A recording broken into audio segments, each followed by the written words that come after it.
Shut up! Shut the fuck You have up! no right to take me Shut to the truck. up! Will you shut up? Shut up! Shut up!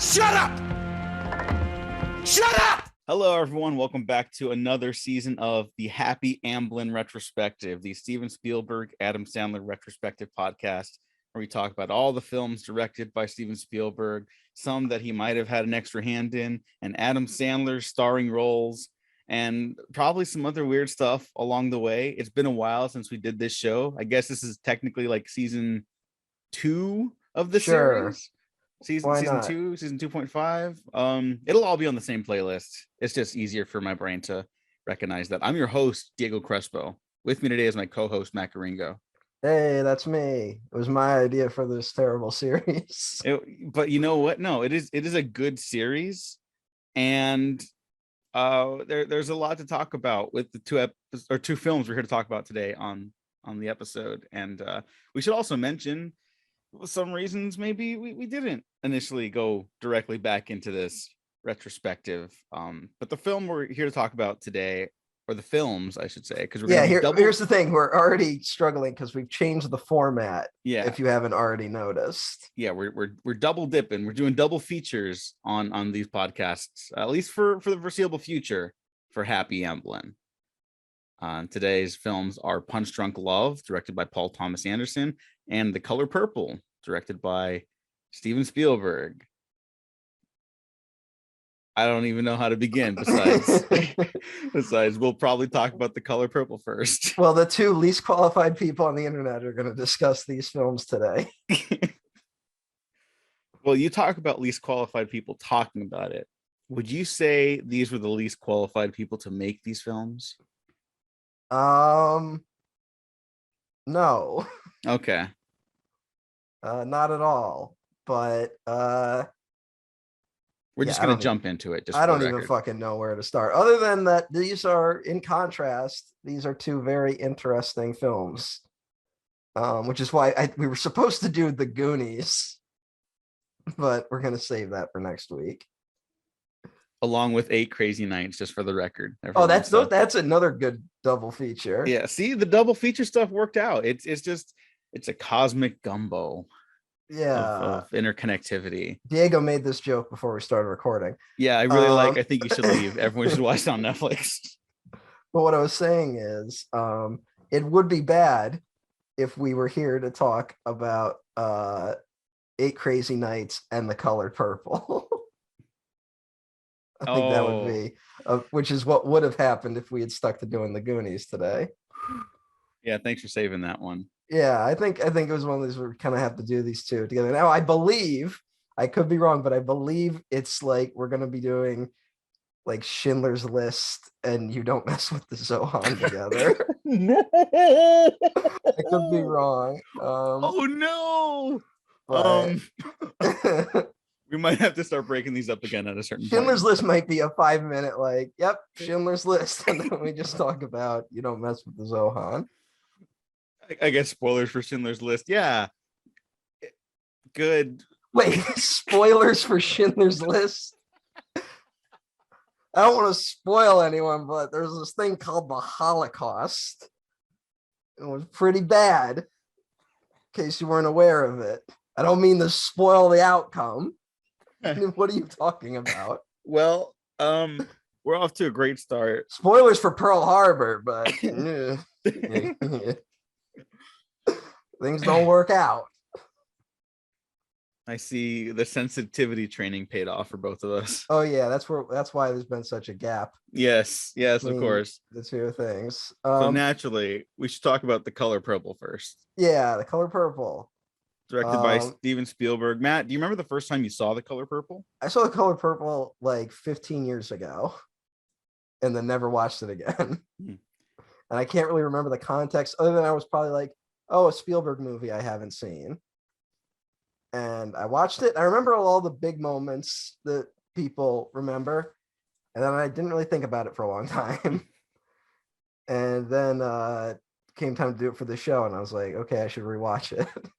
And then I rewatched it. And what did you think? This is a tough one, honestly. Here's the thing. I think I'm gonna say it's a good movie. Okay. I think there's a lot of good in it. Now, I don't know enough to say. I did not read. If I was a better person at this show, I would have read the novel at some point, but I have not. So I can't talk about it as an adaptation. But I think it's a fine movie. And I think what saves it for me is that there's some really terrific performances in this movie. Mm-hmm. Now, is this a story that Steven Spielberg should have told? I think we will try to figure that out while we're recording. Yeah. Also, just because this episode is kind of a mess, we'll be explaining our approach to these episodes as we continue, because we will also be figuring it out as we continue. But Yeah. we'll talk about a Steven Spielberg film first today, and then Adam Sandler, and then the following week it'll be Adam Sandler film, and then Steven Spielberg film. They don't need to know that. Yeah, I don't know. People What might are be you interested. doing? There's some people that listen to this. Ah, All right. So The Color Purple, rewatching it, I'm not gonna lie, I thought it was a disaster. nah, okay. I was shocked at how like saccharine and like That's the thing. Like, awful yeah. that for at least that first half hour. I was just gobsmacked with like the lack of connectivity between the filmmaker and the material. Mm. It felt like someone trying to make a Steven Spielberg film with incredibly wrong material. Now I have to disagree a little bit. I think Spielberg shows up and does his job. I think Spielberg does a lot of great directing in this movie. Oh I no, think this is still like Spielberg in like that 80s pocket where he's just like hitting out of the park. It's like almost looks effortless, his direction. I just think it's in direct contrast with the material we're dealing with. I agree with that. But the first half hour or so, I was just like, I couldn't believe it. I thought it wasn't like gonna shoot to the bottom of his list for me. It almost feels like a fucking joke. Yeah. Like where if you were watching one of those movies that's like a satire of Hollywood, like this would be like a clip they show. This is one of those fake movies from like 30 Rock or yeah, a little bit. A Tropic Thunder, at least the first half hour. Now I Tracy, will say, it's me, Harriet Tubman. Yeah. The film, as it progresses, gets much better. And I want to say, because the first like half hour is like predominantly about the child actresses, and they're not the problem. They're good. I think all around, I think the thing, like I said, the thing that saves this movie is that this is one of the most stacked casts in movie history in terms of just everyone like given A+ performances. There isn't a weak performance in the bunch, I don't think. Everyone gives A+ performances. Whoopi Goldberg is like, she's above the clouds. She is like in the stratosphere. She gives one of the best performances you'll ever see on film. And I think when she enters is kind of when I like got more into it. You know? Totally. Not as a diss to the younger actresses, just that once there's, and then like Oprah shows up, and I honestly wasn't sure I was going to feel about Oprah because I just know her as Oprah Winfrey. Yeah. You know? And goddamn, she's good in this. She's so good. And like, yeah, I think everyone has like mixed feelings about Oprah like now, but like, yeah, as an actress, like, oh shit, she can like, I forgot she could like do this. You know, like, whoa, I kind of want to see her do stuff like this again, or like just act again. Yeah, every now and then she pops up in something like she was in Selma, right? Yeah, like a small role in Selma, but yeah, I don't know, I guess she's just making too much fucking money. Like she's like one of the richest people on earth, so why would she bother? Yeah, it's just so, it's crazy. This is his fault, the fucking Temple of Doom, right? Like, oh my god, yeah, that's bizarre. It's like, I get it. Spielberg wants to show that he can do a little more, and everyone's at this point is telling Spielberg he's got to grow up.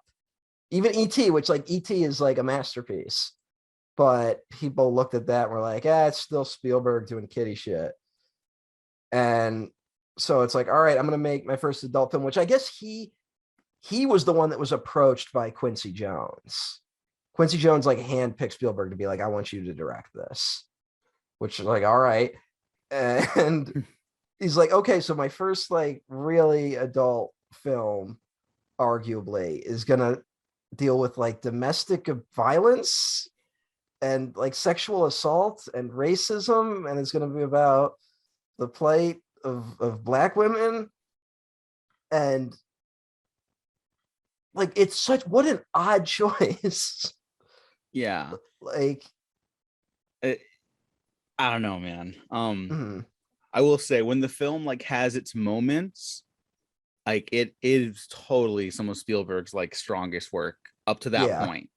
There are individual like sections. This isn't really a film you could like kind of break down, I guess. Like, Yeah, we're not going to go you through the know, plot of this movie just yeah, because. just a heads up. It's also just like a very heavy film, you know, Yeah. and like the emotional triumphs in the back half of the film are like really powerful, and I was very moved by the end. Like I was talking shit Yeah, you're about like, how I thought it was so awful at the beginning. Like I went through every emotion in reaction to like every possible varying quality a movie can offer in this one movie yeah, you over the get to the course of end of 2.5 it hours. and you get like emotional towards the end, and then you're like, God damn it, how did this fucking movie get to me, you know? Yeah. And that's just why it's like I gotta give it something where it's like there's a little more to it, that I can't just dismiss it. But like on paper, it's like, no, this is a mistake. Yeah, you know, like I think of Martin Scorsese's next film, Killers of the Flower Moon. I'm sure that's going to be an incredible work of art. There is definitely merit to the discussion regarding Indigenous people who are like, but is Scorsese the guy to tell this story? Yeah. I get that completely. I believe that will be a better film than The Color Purple, but it's worth thinking about how that's still like a prevalent problem in Yeah. movie making. For some reason, we just can't quite figure it out, I guess. Mhm. I guess we figured it out. It's just no one wants to fix it. Yeah, that's the thing. We know what the fucking problem is. It's just we're not gonna, I don't know. It's the industry's terrible, I guess, is It's the yeah. short version of it. And there should be more voices, and there just aren't. And at this time, if you want this movie to be a hit and get nominated for Oscars, you probably got to get Spielberg, you know? Mm-hmm. Now, does that make it a good adaptation? I don't know. But also, this is famous for it's that weird thing where like this movie, before the Oscars, the movie was kind of getting blasted by certain critics being like, Spielberg shouldn't have told this story. He knew to do the novel. It was out of place. It's like it's too, schmaltzy in the way Spielberg films are. And then after the movie gets it nominated for like 11 Oscars and won 0, then the conversation turned into the Academy's racist, which it's like this is kind of like you can't like there was no way to win with this movie in a lot of ways, Mm-hmm. which is kind of a shame. But it is ridiculous that it fucking didn't win anything. Like Yeah, significantly worse films have won Oscars. Like well, what won that year? Was it like Out of Africa? actually don't know. Like Let me see. It's I'll just think of Out of Africa. Yeah, Sidney Pollack's Out of Africa. And Which is like, God well, it bless won Cindy. best picture though. Oh no, no, excuse me. I was looking at the director's About what the fuck? like, what the No. yeah, it got shut out. That was the Mhm. whole story with that year was that The Color Purple got shut out. And I think it just speaks to, even now, but especially at that time, there weren't a lot of, different voices as part of the Academy. It was a very white organization. Mhm. Yeah, I think now it's like bumped up to like 11% finally, and everyone's like, "We did it!" We did it. And then actual like people of color are like, "Well, not really." Like, calm That's down. but that's white America in a nutshell. We improve problems we caused a little bit, and then go, we did it. Mhm. And then it's like, not really. And then we're like, all right, our work here is done. Happy Labor Day, by the way. Yeah. Oh God. I don't Yeah. know. I feel like I don't have that much to say about this film, but Mhm. I did admire it by the end. But like that first half hour just depleted my expectations for it. I was in awe of how little I enjoyed from that. I think most movies from the 80s that were like studio films haven't aged super well. Mm-hmm. And I think a lot of it's just the way we made movies then. And I think you can feel a lot of that bleed over in this. We're just like, this is there's a lot of ways to tell this story. And yeah, I don't know, because it's weird. It's that weird thing of like Spielberg, I think, gives certain scenes a lot of power, but then other times he's doing what he does best, and it's just like, no, this is the wrong time to do it. Mm-hmm. Yeah, I don't know. It's such a mixed bag. It's probably like the textbook definition of a mixed bag. Yeah. And then for every like moment that gets like really schmaltzy, like it might be weird to say, but like there's a moment with Danny Glover and a young girl early on where you know Yeah. exactly where it's going, and it's horrifying. I feel like the filmmaking is in contrast to the event. Like I don't need it framed differently or anything like that, but I don't know. It made me uncomfortable, but in the way it was presented, not what it was presenting. You know what I mean? Mm-hmm. But I then don't there's know also about. stuff where like when Steely, the Whoopi Goldberg character, is going to slice Danny Glover's neck open Oh towards the yeah. finale. And it's like just racketing up the tension with the cutting back and forth, her image of like the letter she's gotten from her sisters in Africa. And it's just like, whoa, that's Spielberg right there. That was like really powerful. Yeah. So I don't know. It's a weird experience, this movie. Mm-hmm.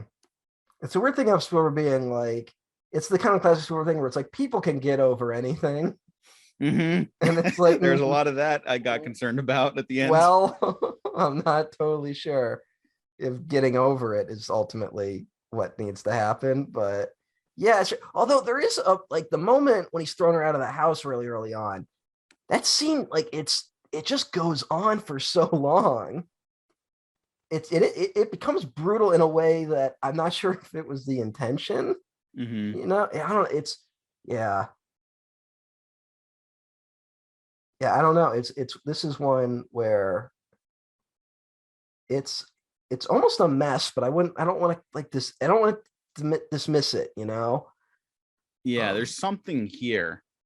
Like there's just too much talent on display at some point in the film or another to like toss the baby out with the bathwater. yeah. I just think it's just Spielberg. He's tackling issues that he just can't.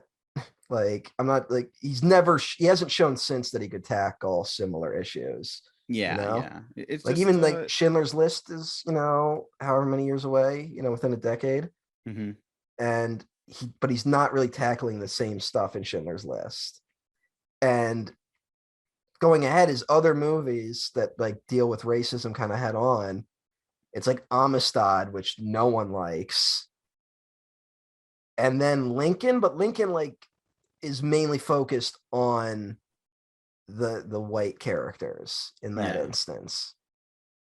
And so I don't know. Also, I haven't seen Empire of the Sun in forever, so I don't know how that one stacks up as well. Yeah, we will see. We But will again, it's this see. weird thing where like I didn't hate this movie, but it's just like it's just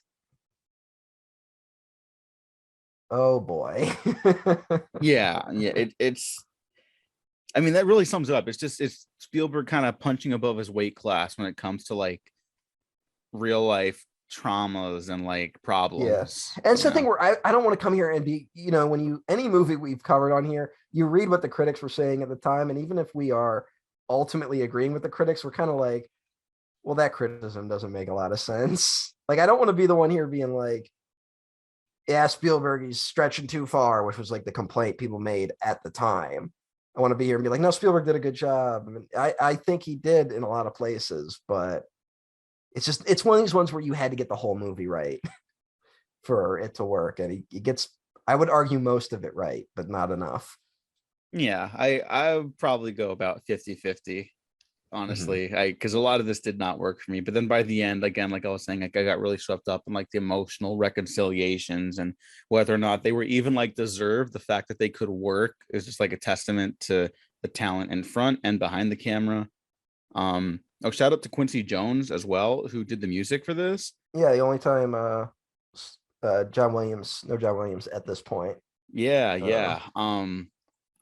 Quincy Jones, legendary musician, maybe not his best work consistently through the film either. That one also feels a little mismatched to the image sometimes. Well, that is kind of the classic Spielberg thing where the music kind of does a lot of the work, and sometimes it's like it shouldn't be doing this work right now. You know, there's a lot of that like swelling music and like, oh, hey, and it's like, wait, not this scene. Yeah. Quincy, no. Remember when Quincy Jones says he knew who killed Kennedy? Oh yeah, fucking the best quote ever. Quincy Jones, that interview was incredible. Yeah, no, I'm gonna link that when I upload the episode because that's not a joke. Everyone, we just stopped talking about that interview, and I don't know why, but it's the greatest interview that anyone has ever had. Quincy Jones just not giving a shit, and then just changing the topic whenever he felt like it. Going like, I know who killed Kennedy, it was the mob, and then it's like, why do you know? He's like, we can't talk about this in public. And then he said Marlon Brando would fuck a mailbox. Yeah, well, I mean, everyone believed that one immediately, though. Yeah, it's still just like, why are we talking about this? But God bless you, Quincy Jones. Yeah. I don't know. I mean, like Roger Ebert put this in his book of the great movies, and it was his number one movie of that year. Yeah, he loved this movie, and I like if you read his great movies review, he even has to start it being like, "Look, watching it 20 years later, I can see some of the flaws." And he's like, "But still," and then he kind of goes in on all the stuff he really likes. And you know, I mean, Roger Ebert kind of liked everything. Roger Ebert's a weird duck, but yeah, that's like where it's just it's one of these where be like it's for Spielberg completists, you know, because you're gonna find a lot of great stuff here. There's some shots in this where it just shows like her quiet toil as like horrible shit is happening around her. That's pretty incredible. Yeah, and then there's scenes that are like, what are we supposed, is this a good thing that's happening? And it gets also, then there's like it diverts into weird comedy shenanigans at odd times. Yeah, where it's like, oh, it keeps falling through the roof, and then it's like, this movie started off with incest. And I don't know, I'm not saying you can't do a movie with those two things.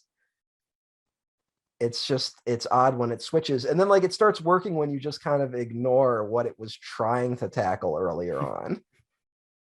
I almost had to be like once Oprah shows up, it's like it kind of becomes a different movie. And when I started watching it that way, I'm like, oh hey, this is pretty good.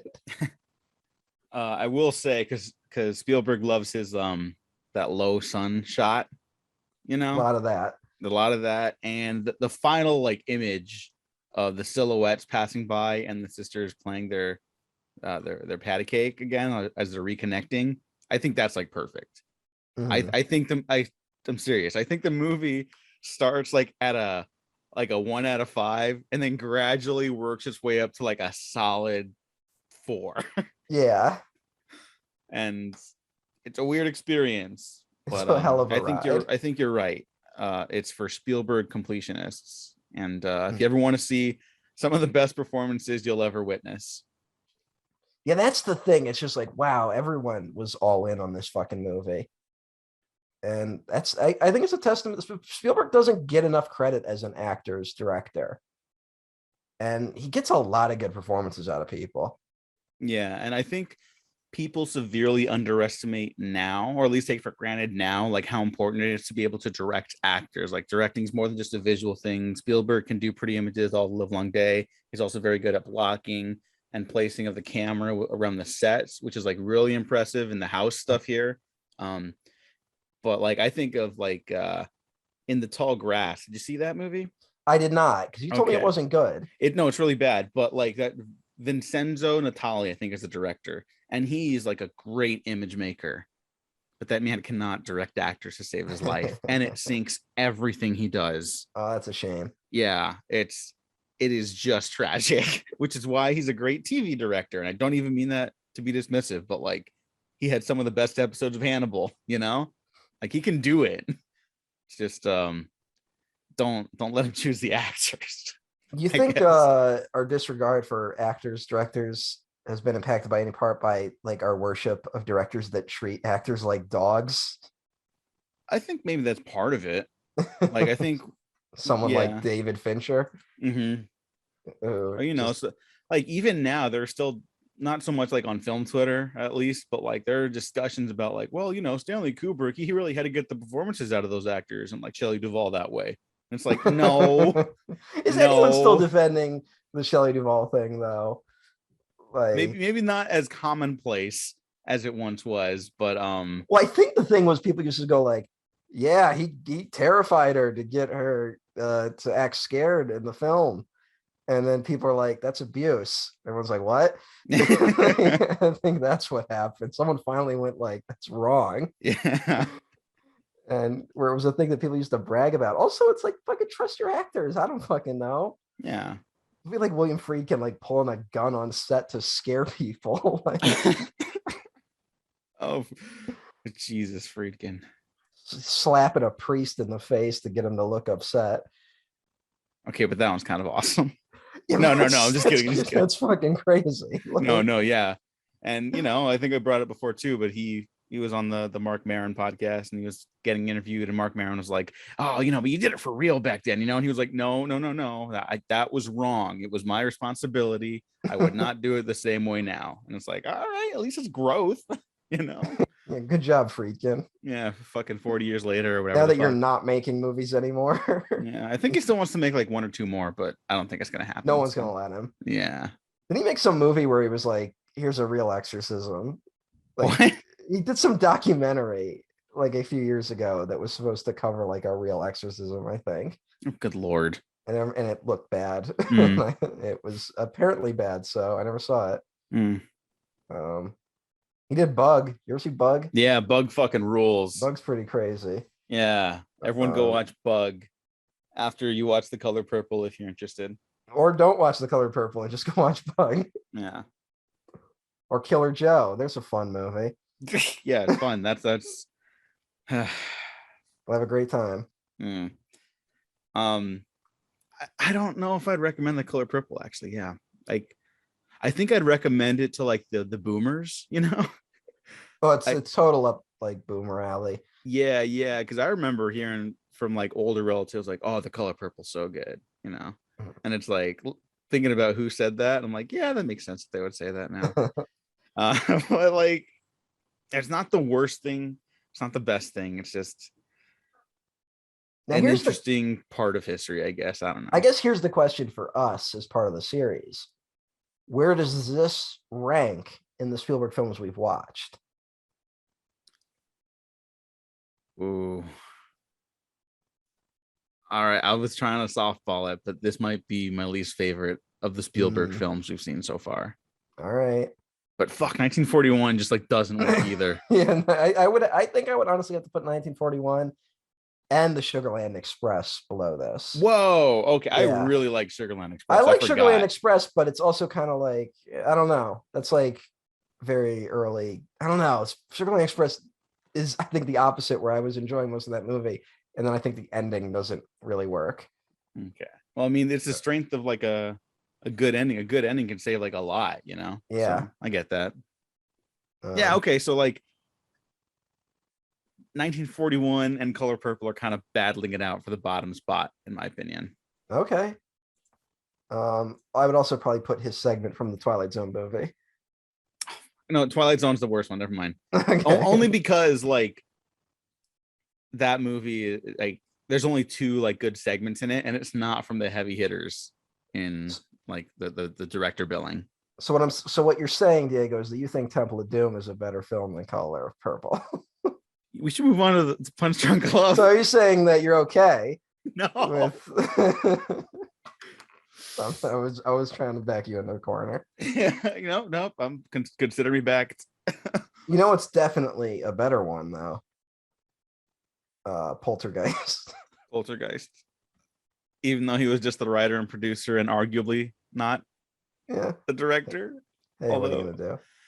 Yeah. You know, since we've started this, they've finally added like all the shit Spielberg wrote and like TV movies he did, which we will not be covering on this series. Yeah, I know. What the fuck? I'm considering like someone important has listened to this show. That's my conspiracy theory. And they're just trying to fuck with us. Yeah. All right. Yep. Oh, Got our own Jeffrey Lex Luthor out there. Katzenberg. Yeah, Jeffrey Katzenberg. Katzenberg. After the death of Quibi, he saw my Quibi joke tweets and was like, "I'm gonna ruin this fucking guy's life." Yeah. You know that Katzenberg. Oh, it's so depressing to just see under films produced. And it's untitled fifth Indiana Jones film. Yeah. Hey, Let's James not do Mangold's that. solid. Yeah, I don't care. I also don't care. I'm trying to be nice. Yeah. It's amazing how bad a producer Spielberg is, especially when it comes to television. Yeah, I don't get it.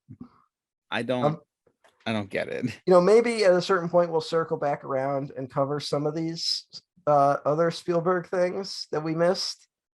Because at this point, like Adam Sandler's getting way ahead in terms of his output. Yeah. Yeah. How else are we gonna cover Hubie Halloween? Criterion Collection, where are you at? All right, here's a fucking question for you. Okay, and then we're moving on to And no, Punch Drunk Love. it's the perfect transition. Because here's the question. Because I'm not sure, because I can't think of off the top of my head. Does Adam Sandler have more films in the Criterion Collection than Steven Spielberg? Oh my god, he does. Yeah, because I don't think there's any Spielberg films No. in the Criterion Collection. Sugarland Express is like prime for Criterion Collection. That should be, yeah. That's like perfect for them. Everything else I think is too big, so like Universal or someone's got like their hands all over it. They're not gonna lose like the Spielberg license. Are you fucking kidding me? Yeah. But that one, Sugarland Express, that makes sense. Man, that's too bad. Not that even the Adam Sandler ones are, although I think not cared for, you know? If I remember correctly, like in the Laserdisc days, Criterion put out a bunch of Spielberg films. In that age really? when no one gave a shit about home media. Mm-hmm. I think they did like Close Encounters. So which makes sense. But yeah. So it's 2-0 in Sandler's favor. Well, speaking of Adam Sandler, we should talk about Punch Drunk Love. Okay, so we took a quick little break in between The Color Purple, and now we're going to talk about Punch Drunk Love. It's going to be a little different. We had trouble recording it the first time. This is kind of a re-recording, as we had trouble discussing certain issues for things that will become apparent as this podcast goes on. But Matt Gringo, let's talk about Punch Drunk Love. Yes. Also, I'm probably going to sound a lot nasalier now because I have a bit of a cold. We're recording 2 weeks after we did The Color Purple part. Don't have to tell them every detail. Yes, we do. Why not? Because I don't know. Who cares? Yeah, I guess the people do deserve to know. No, they don't deserve shit, but it's funnier. Okay. Punch Drunk Love, the 2002 American romantic comedy drama film, written and directed by Paul Thomas Anderson, starring Adam Sandler, Emily Watson, the late great Philip Seymour Hoffman, the Goose, Luis Guzman. The Goose is back. Yeah. And Marilyn Rashgub, who has, quite frankly, never gotten her credit as a reliable actress ever. If you watch 24 like I do, then you have a special place in your heart for Chloe, but hey, everyone else, not so much. Is 24 a show that would be worth revisiting? You mentioned watching the card counter recently, so I would say no for you. Specifically for anyone who's seen the card counter, I would say no. Everyone else might still have a shot. That what does that mean? Well, the card counter is about a guy who did torture. Yeah. I haven't even seen the movie, and I know that. Yeah. Ends justify the means. No.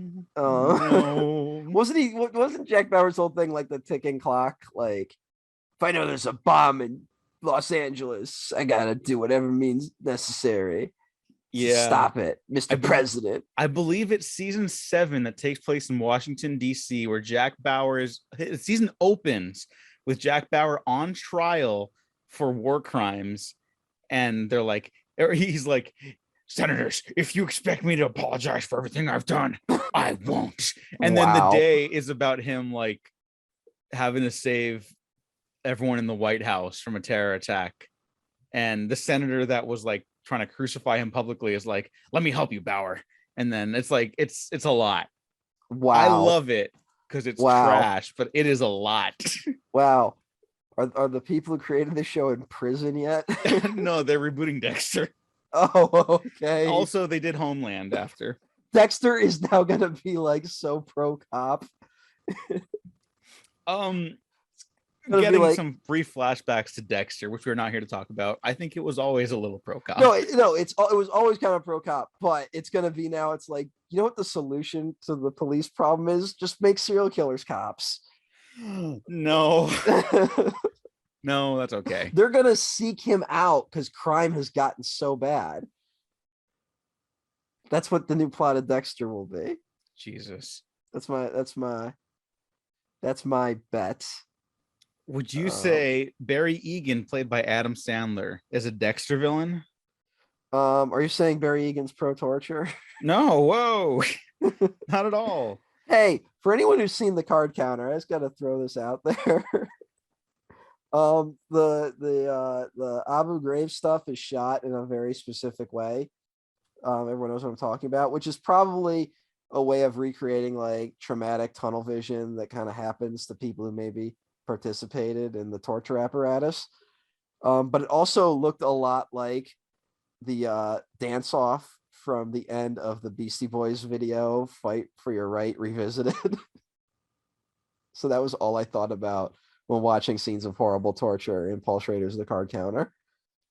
Paul Schrader, what a guy. What a guy. Please no problematic stuff there. Please die soon before stuff comes out.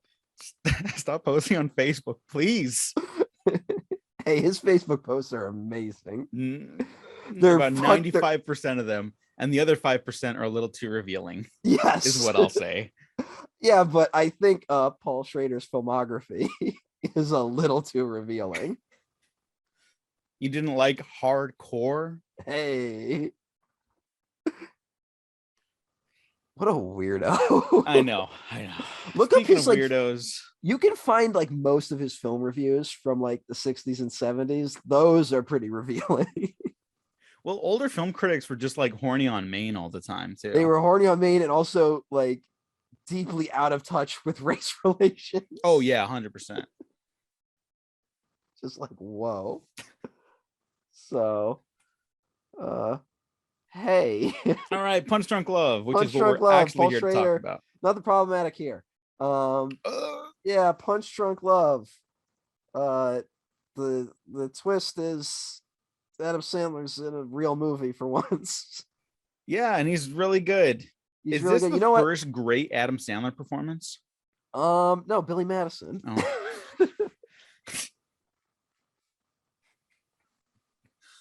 Oh. Like, I would say he's good in certain films before here's this. The thing, like I'm the Adam Sandler defender of the two, ultimately. You know? I like Adam Sandler movies occasionally. Which I guess also I like, before doing this, I was trying to like, I should maybe do some research, which I never do, which is a problem. I used to, but then all the fucking libraries closed. And I read like a breakdown of Punch Drunk Love, and it was so smarmy in like, I personally don't watch Adam Sandler films, and it like really rubbed me the wrong way.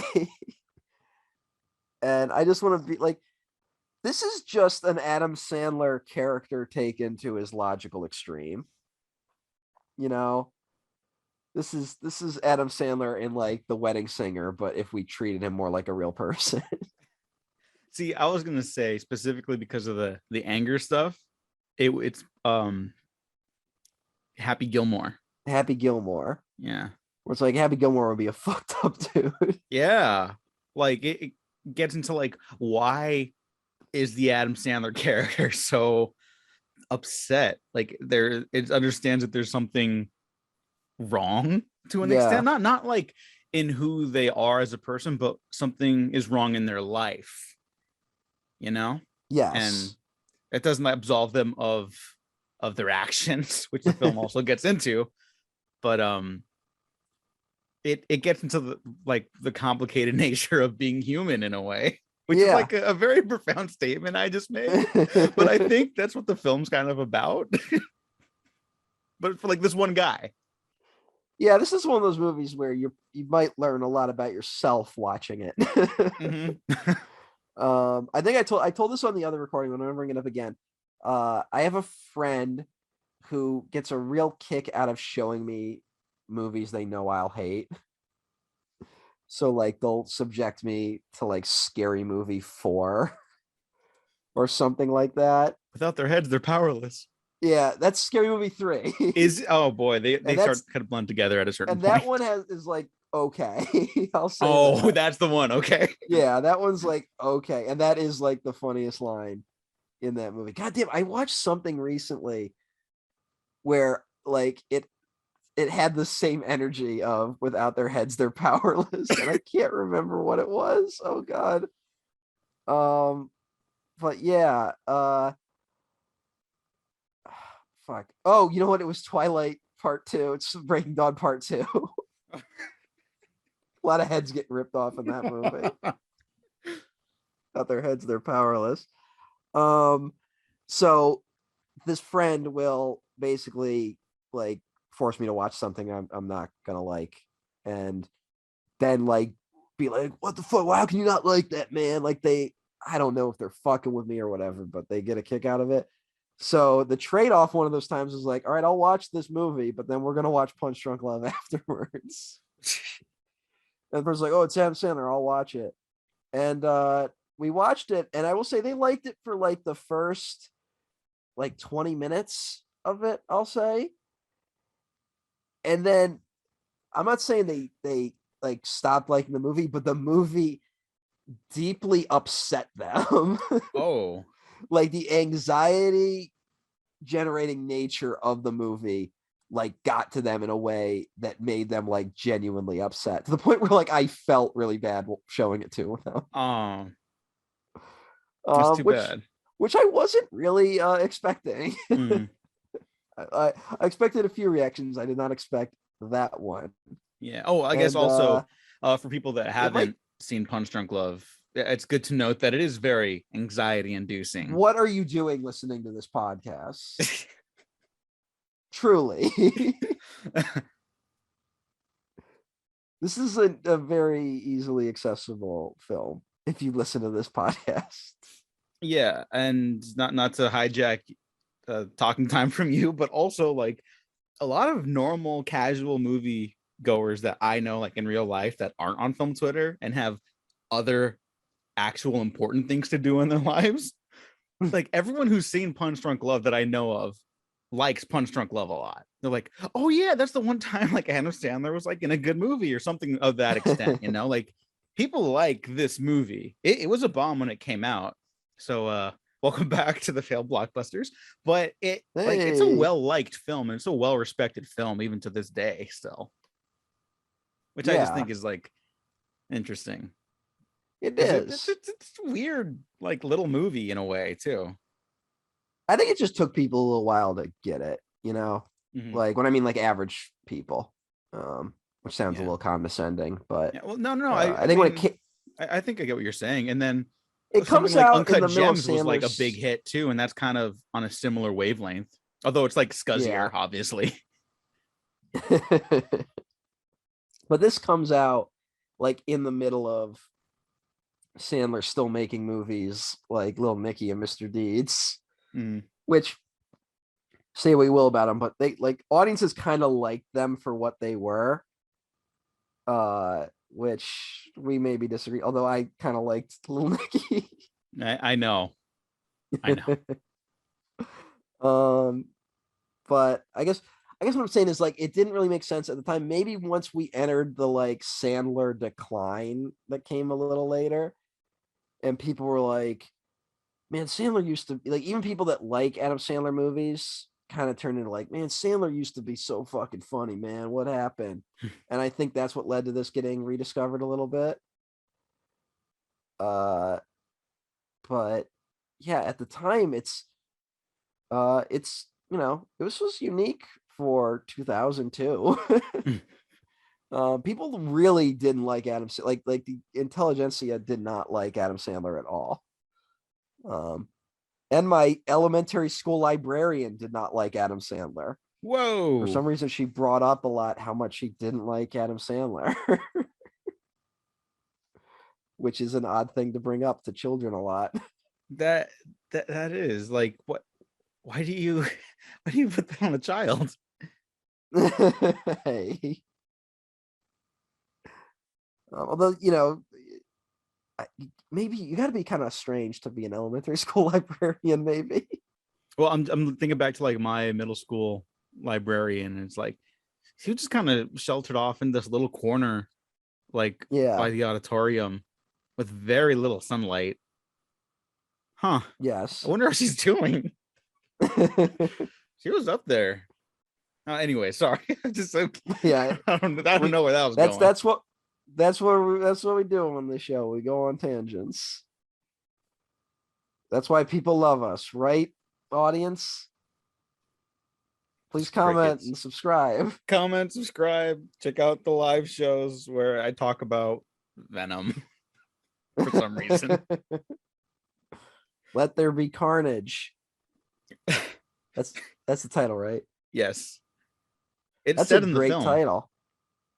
They say it in the movie? Yeah. That's great. Yeah. 5 stars. Andy Serkis is like a secret crazy person. Oh yeah, no, he's a maniac. Much like Barry Egan. No, like, no. I'm so hey. You know what? He could have popped up in this. Carnage? No, Andy Serkis. Yeah, Carnage. Punch Drunk Carnage.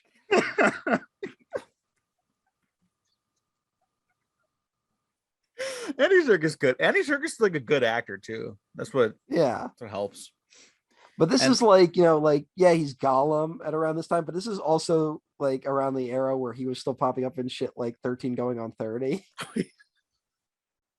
as like the boss. You know, like he totally could have had that character. Instead, he like cornered the market on playing CGI characters. Yeah, what the fuck? And then he directed the other Jungle Book movie. It's called Mowgli, which is one of the darkest films I have ever seen. Not just dark kids films. It is an insanely dark movie. And I'm probably like the one guy that will defend it. You're gonna like the film he followed it up with then. I want to see it. I'm looking forward to it.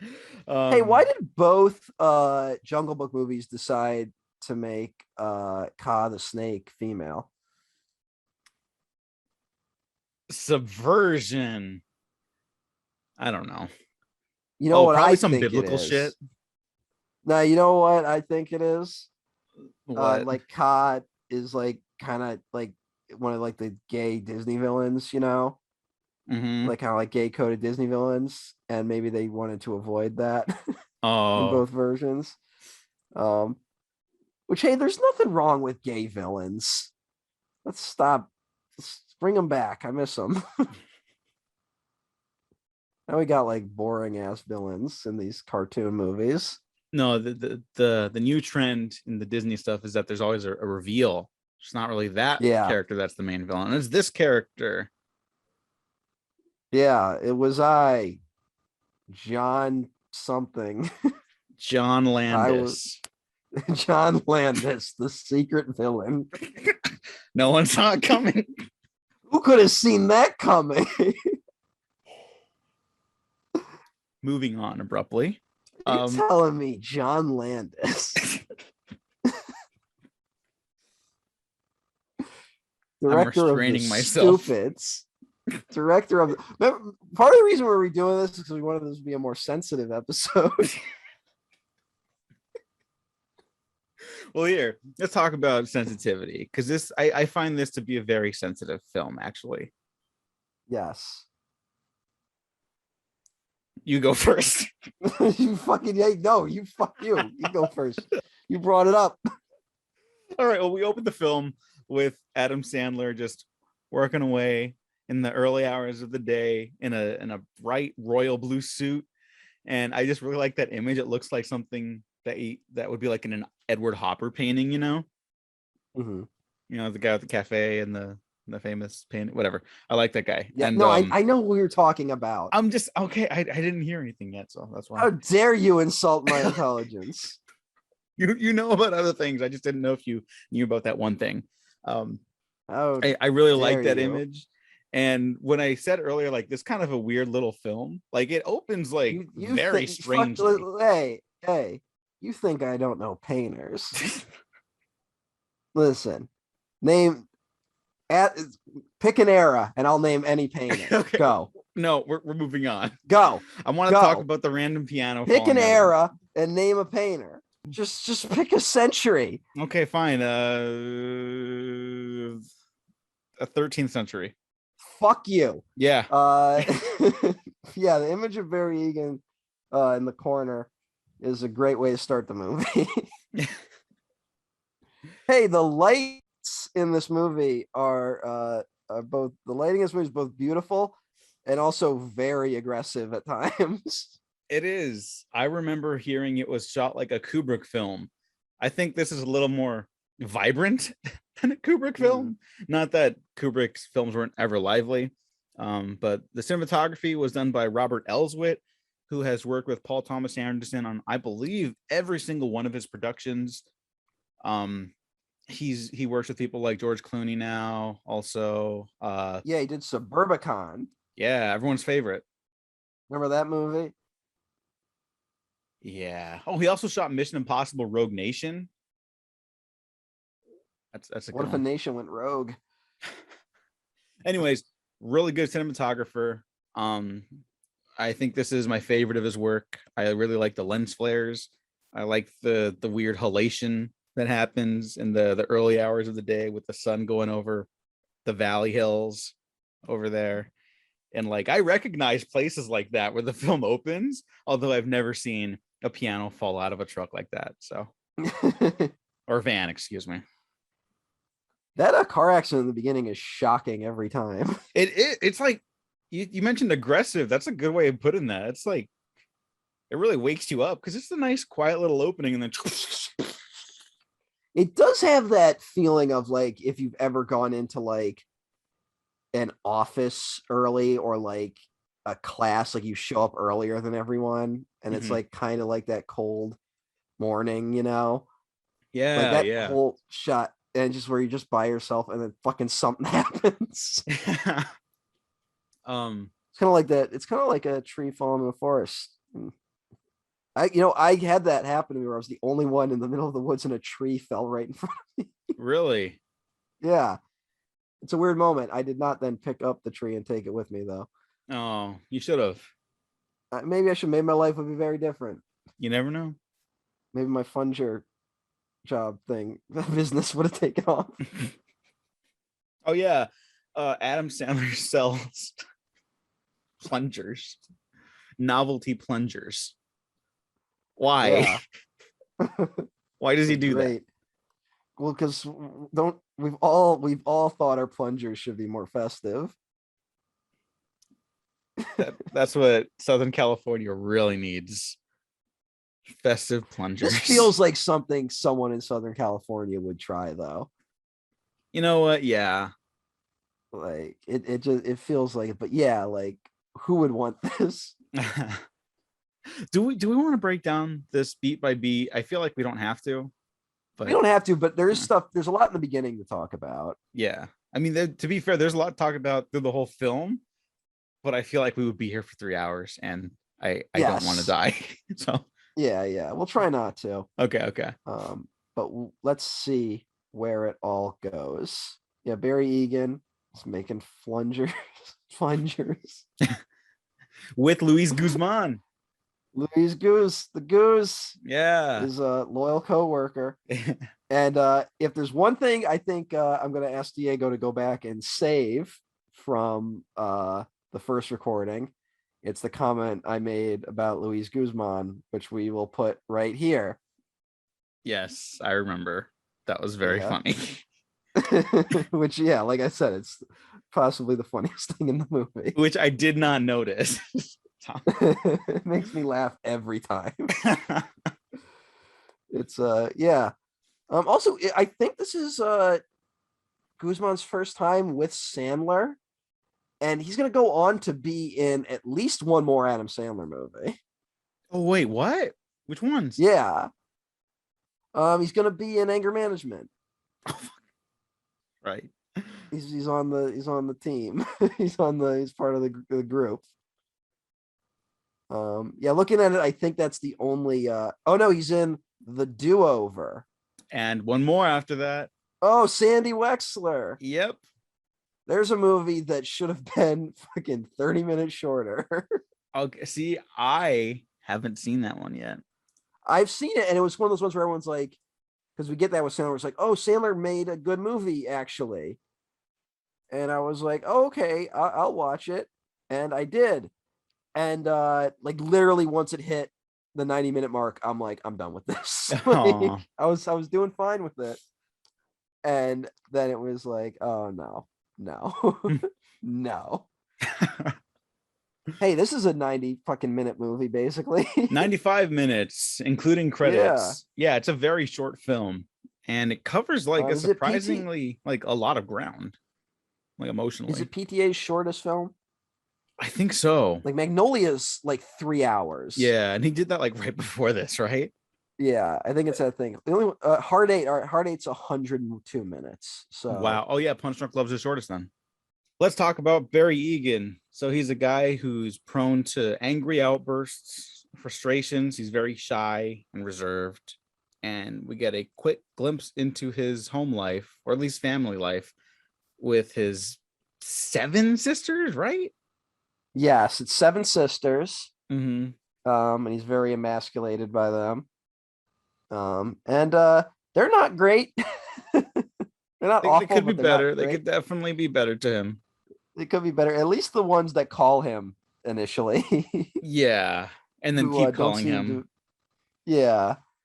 Who don't seem to let him get away with anything. I don't know if we've all had people in our life like that, but I've certainly had people in my life where after a while I was like, wait, why am I letting them around? It's a familiar feeling, yes. Yeah. I don't know how familiar though. Is it like a universal thing? It might be.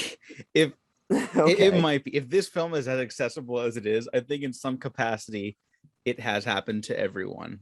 Not like maybe as consistently as Barry, but I think we've all come across it at least, or had an experience that helps us to understand what that feels like, you know?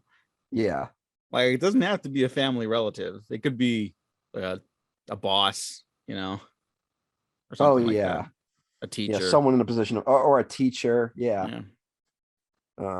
Yeah. You kind of occasionally it's a shame that there are some teachers whose things they said to me will stick in my brain for the rest of my life.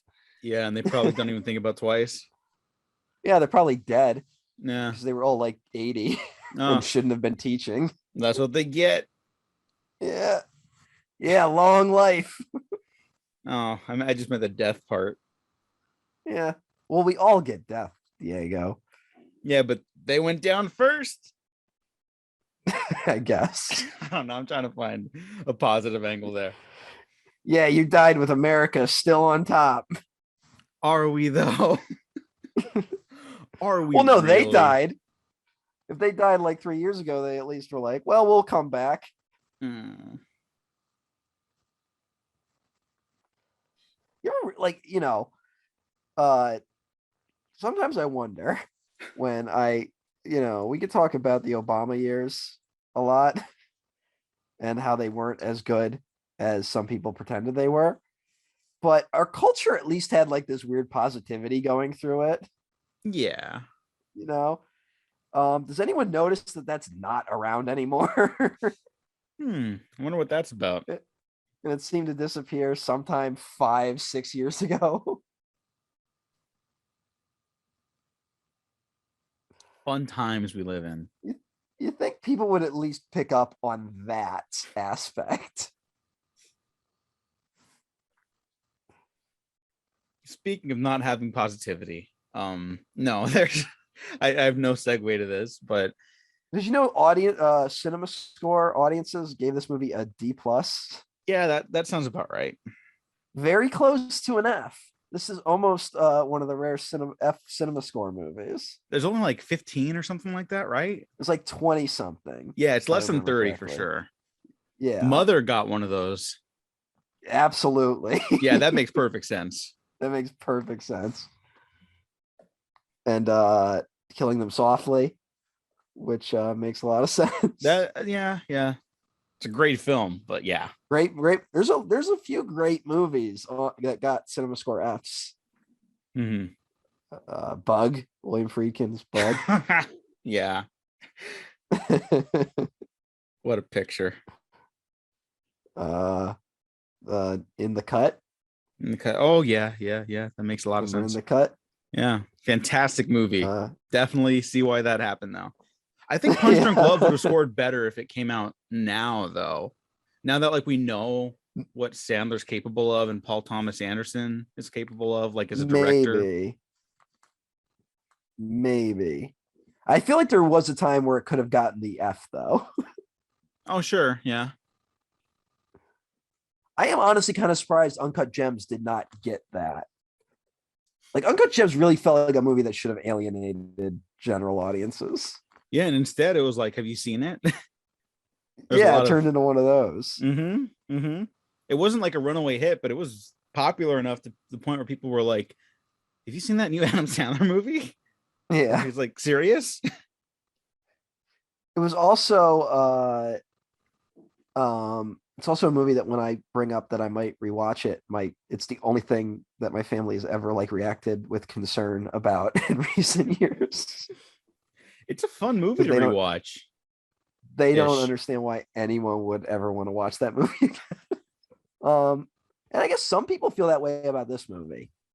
Yeah. I think people relate. I think like I relate to Barry Egan on like some level, but I think some people really relate to Barry Egan. And this movie maybe hits a little too close to home. We keep bringing up Uncut Gems, but like I find both these films, Punch Drunk Love and Uncut Gems, actually pretty rewatchable for I guess similar reasons. Like there's a really fun rising tension throughout them all, and they don't exactly have like a resounding catharsis by the end. It's just kind of like the end of this chapter of the story or that story, I guess, if we're talking about Uncut Gems. Even the ending of this movie where true love is achieved, it doesn't really feel like the end to the tension of Barry's life. No, yeah. And I don't think, at least I don't feel, maybe you feel differently, but like I don't feel that it's like an ambiguous ending. I think it is like a happy ending. No, yeah. I'm not saying it's ambiguous. Yeah. Okay. Just that like Barry's maybe found someone who is willing to put up with some of his idiosyncrasies, One thing I definitely relate to, though, I gotta say, as someone with certain levels of social anxiety, just how fucking bright the supermarket is in this movie. Oh, yeah, you ever walk in like a supermarket like super late and it's just like overwhelming? Like I get that all the time. And that's something it's like not, I know not everyone has that experience, but I definitely have it. But speaking of What a cool bright move. lights, social anxiety, and loneliness. Something no one living right now can relate to. No, absolutely not. So you might be shocked when you see that an Adam Sandler character calls a phone sex line just to have someone to talk to because he's very lonely. Oh, That's we what skipped over lonely the people outburst do. though. Shoot. Oh yeah, when he breaks the windows. Yeah. That's just, I gotta just say, it's just like, it's so, everything about just the build up to it is anxious. That's like, I guess, the first real outburst. Mhm. Although he does break the supposedly unbreakable Funger. But Oh, we yeah, like don't know if, immediately. yeah, which That must be a he goes like, prototype. oh, this must be one of the breakable ones. But it's also, he was getting phone calls from his sister, Mhm. and that was making things a little tense. Um, yeah, I he don't breaks know all the the way windows.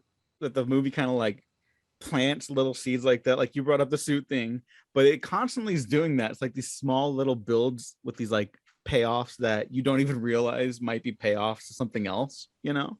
Yeah, Like payoffs to like events that you're watching. Is it like constantly building tension? And I don't know of any other films where the phone sex line leads to a climactic, cathartic confrontation with the antagonist, played by Philip Seymour Hoffman.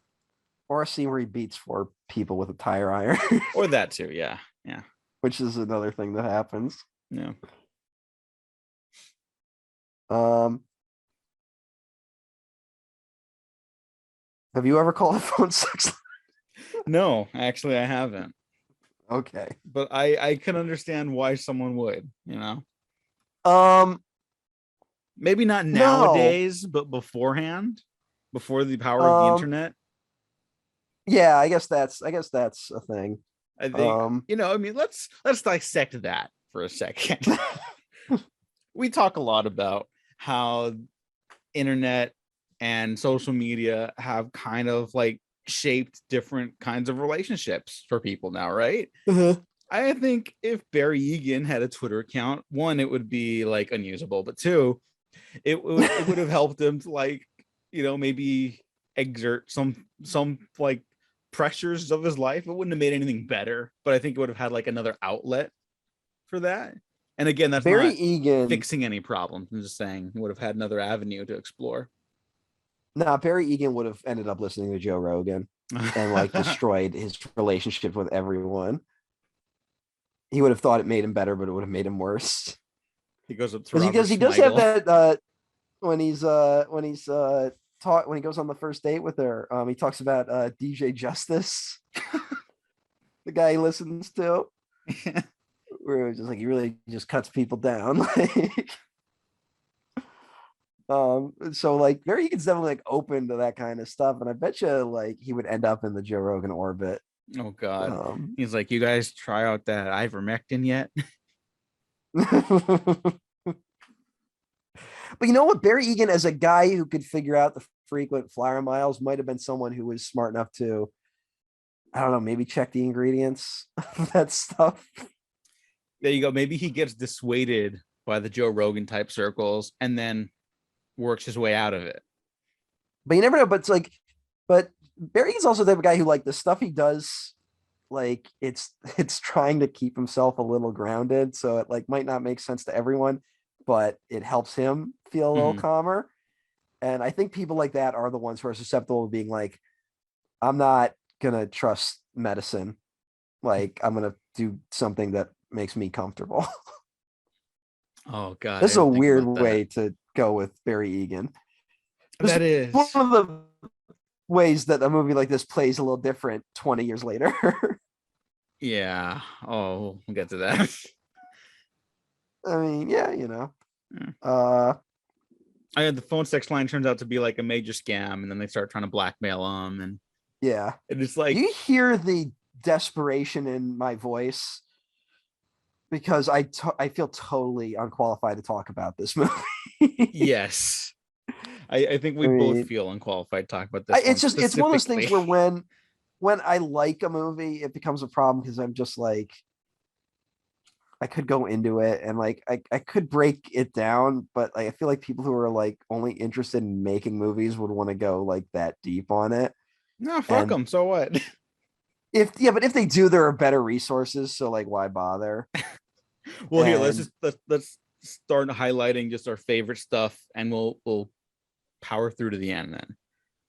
Because I just wanted to say that like the way his like anxiety just keeps building, like this and Uncut Gems would make it like an amazing double feature, I bet. Where you just like end up with sweaty palms and your hair is all like greasy after and everything like that. yeah, And like he just wants like some sort of human connection. He just can't get it from any of his normal outlets. And the one that he discovers like randomly on a whim turns out to be like a blackmailing operation. yeah. like there's a real like dark comedy aspect to that. I guess let's talk about Barry Egan a little more. Because we has this scene with Robert Smigel who shows up as his brother-in-law, which is also that thing of just like this is real. Like I said, like this is just this is an Adam Sandler movie. It's not Paul Thomas Anderson trying to take Adam Sandler and putting him in a different type of dramedy, you know. Mm-hmm. It's not something like Spanglish, which will come up later. It's straight up an Adam Sandler film, and one of the ways you can tell is because fucking Robert Smigel's in it, who I believe has popped up in like half the Sandler films we talked about. Is that true? Am I wrong? Let me check. I think so. Um, and he's He also will like he's always continue popping up in them as well. and he like ghost writes a bunch of Sandler's films.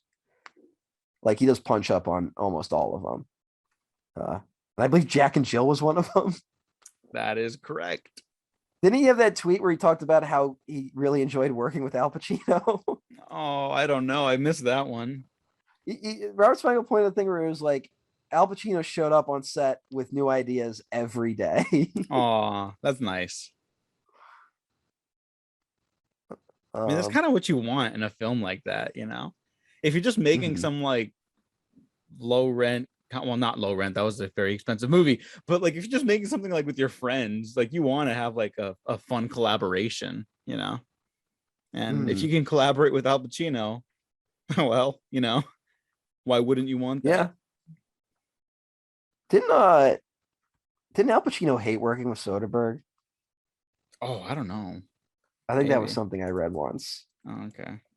That like he literally like I think he had to take Ocean's 13 for like the paycheck or something. Oh. I think that's the story there. Oh, I don't know. But who knows? Yeah. Chino seems like a strange guy. He looks like a rooster. I never thought of that. Right? Like, yeah, like 90s Pacino. Yeah. He's got the rooster look. I'm looking at the poster for Righteous Kill, and he kind of has the rooster look. Oh, I think his character's name is Rooster in that.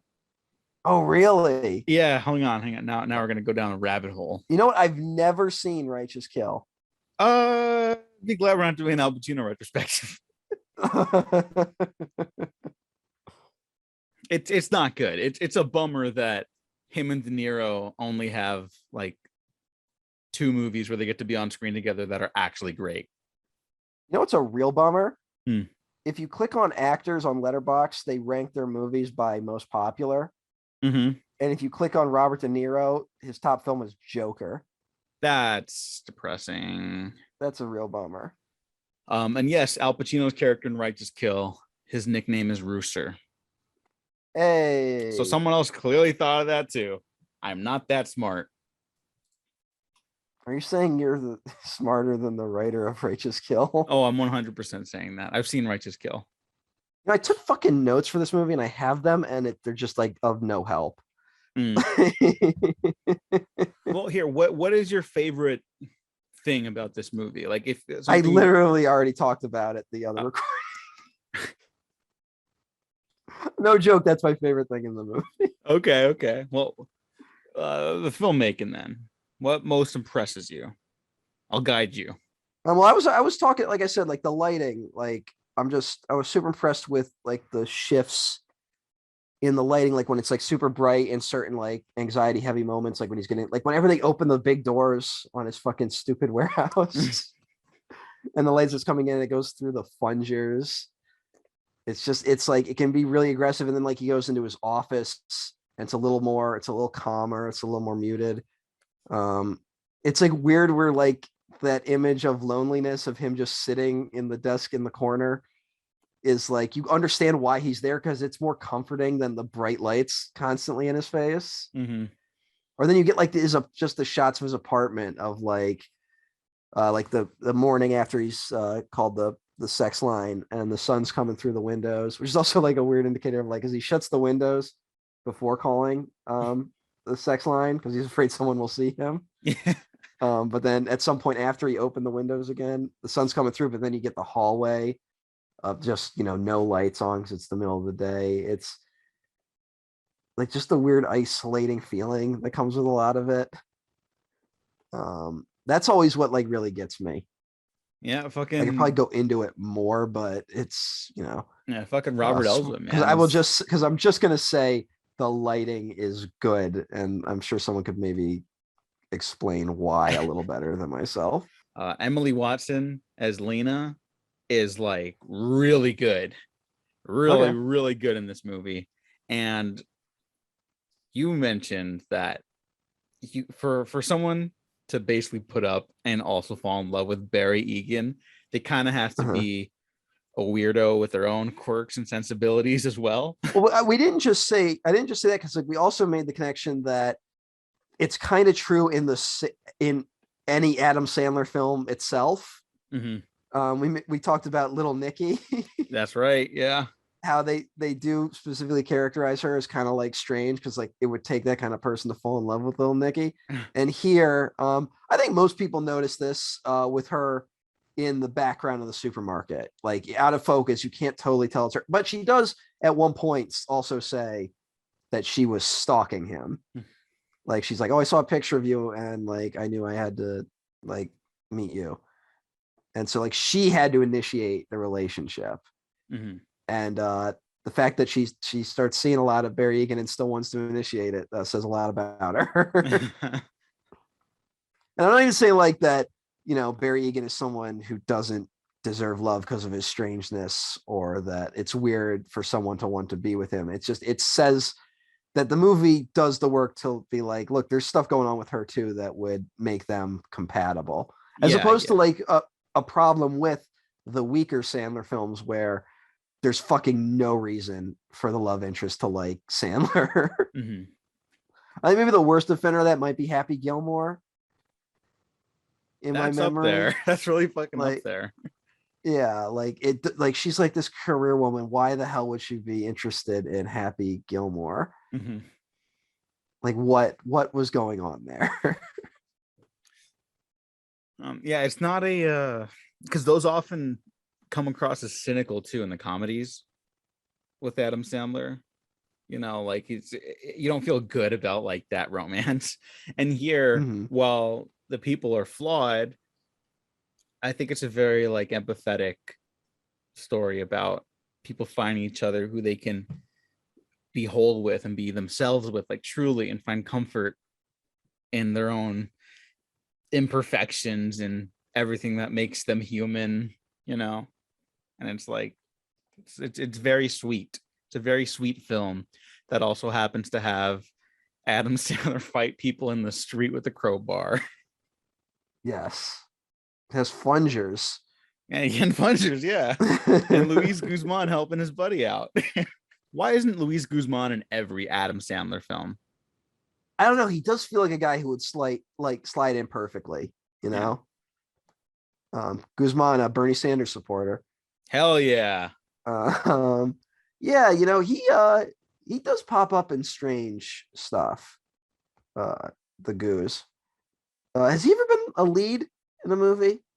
I don't know. I don't I think feel like so. he's the type of guy who like there should be like one movie that no one saw where he was the lead.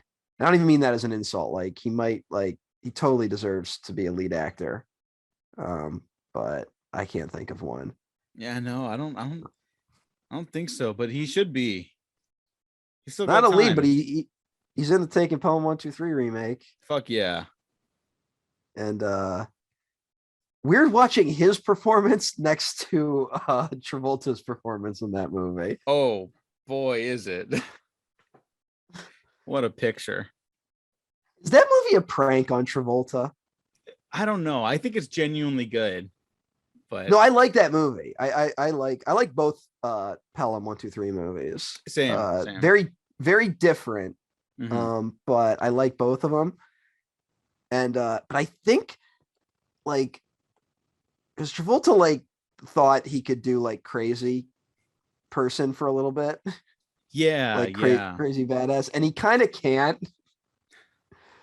If I give my take on that movie, but he is in Taking Pelham 1-2-3.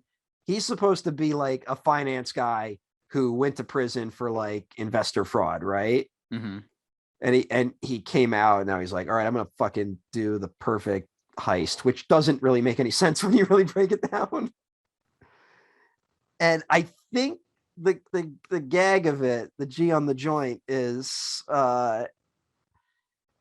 this is what a like investment guy thinks a criminal is. You like how investment like bankers, like if you see like those Wolf of Wall Street guys, they think they're like super badasses, but really they're number nerds, Yeah. and they're just like overcompensating for a lot of issues they may have. Mhm. And this is just like that, taking a lot of where it's like, okay, like he went to prison, he shaved his head, got a goatee, and now he talks like this. This is what he thinks like a badass is. I never thought about it that way, but that makes performance more palatable. And Yeah. I like him in that movie because he's so weird, but that definitely contextualizes some stuff that I didn't realize needed to be contextualized. Well, it's like when you got him next to like schlubby Denzel Washington, which some people don't think Denzel can do the schlubby thing. I think he can do it really well. Yeah, I think people don't know how actors work anymore. I think people who were introduced to Denzel Washington through Training Day can kind of only see Training Day. Mm-hmm. Which I maybe maybe I was just lucky in that I didn't watch Training Day until like way later. But yeah, it's just it's an odd performance when put up against the other performances in the film, including Guzman, who is like a former subway, what are they called, captain, I don't even know, operator, who like was on drugs and killed a bunch of people. God, what a fucking movie. That's a good movie. Mm-hmm. I was saying that we're like it was one of those things like I can't say, I don't want to be like I was on team Tony Scott before everyone, because I really wasn't. But Tony Scott was one of those guys where I would see his movies only because nothing else was really playing at like a matinee with like my dad. And every time I'd be like, that was a great movie. Like, it was just like, wow, I'm glad I saw that. Like I've been tossing out this term a lot lately. I'm sure people have noticed it, but like when you watch something or someone and they're so good, they make it look easy, like casual greatness. And Tony Scott like excelled at that. Even though his movies are not casually made, they're very hyper stylized and everything like that. But I think he was definitely taken for granted. Yeah. Now we're gonna miss that voice. It We doesn't mean really there's are. not more interesting voices out there too. So, but just that one's will be missed for. Although Tony forever. Scott is someone where people have like tried to imitate the Tony Scott style, and I don't think has anyone done it well. And has anyone done it in a way that doesn't annoy you? I like Mission Impossible 3 a lot, and that's just like J.J. Abrams being baby Tony Scott. Yeah, but with like his plot mumbo jumbo nonsense that makes no sense. Yeah, that movie needs a good script. Yeah, well, like the direction in that is like super energetic and super fun, and Well, sometimes it messes up the Abrams, stunts, but it looks really good. Abrams is a solid director. I'm not like gonna say great director, but like he can make a functioning movie. Mhm. I think Rise of Skywalker has made us forget like that we really should kind of give more credit to Force Awakens being as good as it is. It really has no right to be. Yeah. And yeah, it's just it comes down to the script sometimes. And boy, has he had some bad scripts. Mhm. Yeah, yeah. But he's a And but solid sometimes action director. sometimes other things can save a bad script though, like a good performance. And Mission Impossible 3 thankfully has fucking Philip Seymour Hoffman. Okay, so that's your segue back to this. I was gonna say, Yes. do you think Paul Thomas Anderson could have ever directed an action movie? I don't think he wants to. I don't But think he wants to, but you know what? No. no, see, because I No. found especially this last watch, the crowbar smashing stuff was like really tense, and I thought like, oh, maybe this guy could do like if he wanted to do like a Die Hard or something, like Here's the thing. I think he could do it.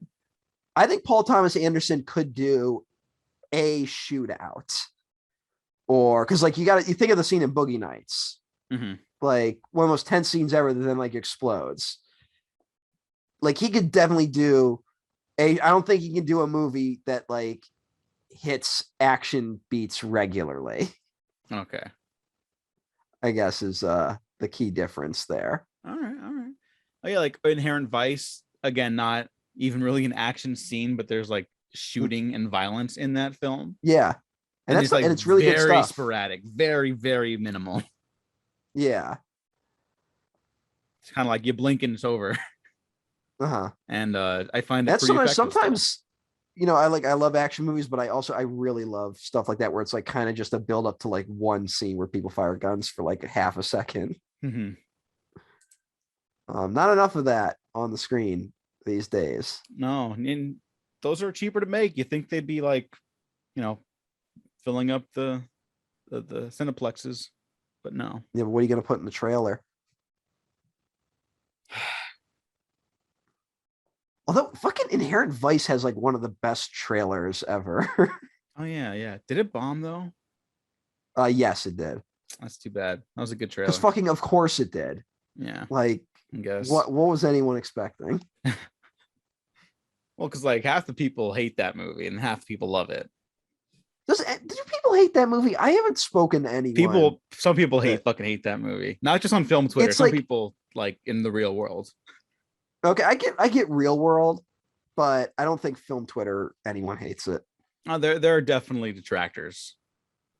I don't know. The only thing I see is people being like, "Hey, don't undervalue Inherent Vice," and I'm like, "Who's undervaluing it?" Oh, they're out there. They're out there, and I guess, waiting. but I it's like Alien 3. Like, I feel like we're all at the same point where it's like, yeah, we all agree Alien 3 is good. Again, like, there's still detractors. But like in the real world, I think, but not like film Twitter world. There's still some, but I agree with your point, and I have definitely take my foot off the gas in the Alien 3 Defense Squad. Everyone knows where I stand. You know what I mean? Yeah. Like, I don't need to be tweeting about it all the time. But I'm looking at like the people I know on Twitter, and like the lowest score for Alien 3 is 3 stars, which is still good. Yeah, still too low for me, but I get you. Same. I would agree, but I'm just saying, like, it used to be like fuck Alien 3. Yeah. Like in the last like fucking 6 years, 5 years maybe. Mm-hmm. And I know a lot of people have come around on it because of my recommendation, which I'm very proud of. Hey. Andy Comer, if you're out there, you're welcome. If you're listening, you're welcome. I think it's how the producer cut too has become, or the production, whatever, the assembly cut. Yeah. It's like a Blade Runner type thing where it's like the theatrical, it's like, yeah, it's interesting, but not really good. And then you see this full version and it's like, whoa, where did this movie come from? It's like a whole other experience. Yeah, it's really helped. Mm-hmm.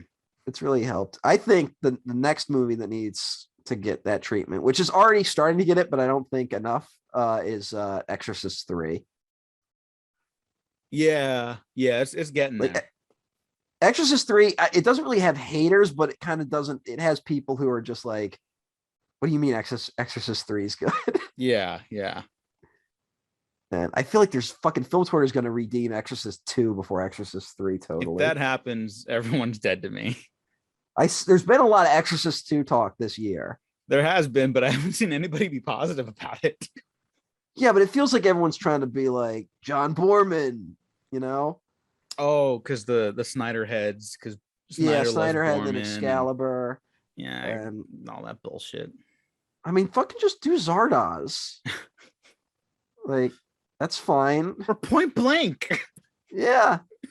Why not talk about Point Blank? It's one of the best movies ever. Although at the same time, it's like we're talking about the Snyder Cut, like Excalibur too. Like that's also a movie where people kind of like just forgot about it. And like I think Excalibur should kind of have its place in pop culture. Yeah, it's too weird to discard. Is it just me or like maybe like this is a stupid thing to say, but like all talk of the Justice League just like stopped? I think it did a little bit, yeah. Like people finally got what they wanted and they were happy with it, but then it wasn't interesting enough to keep talking about. Yeah, I think it served its purpose, and now there's just other things. Like I think it's a best case scenario because it happened. People got it. Snyder could put it behind him now. Yeah, and we move on. Yeah, I think we're both in agreement that we like that the Snyder Cut exists. Mm-hmm. But I think it's also like it says a lot that A, now that like the fans don't have that thing to rally around, and B, that Zack Snyder's basically like, I will not do another DC movie.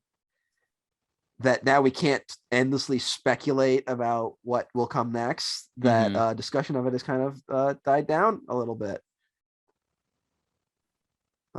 Isn't that a good thing? And I'm sure the exact same thing will happen to Marvel at some point.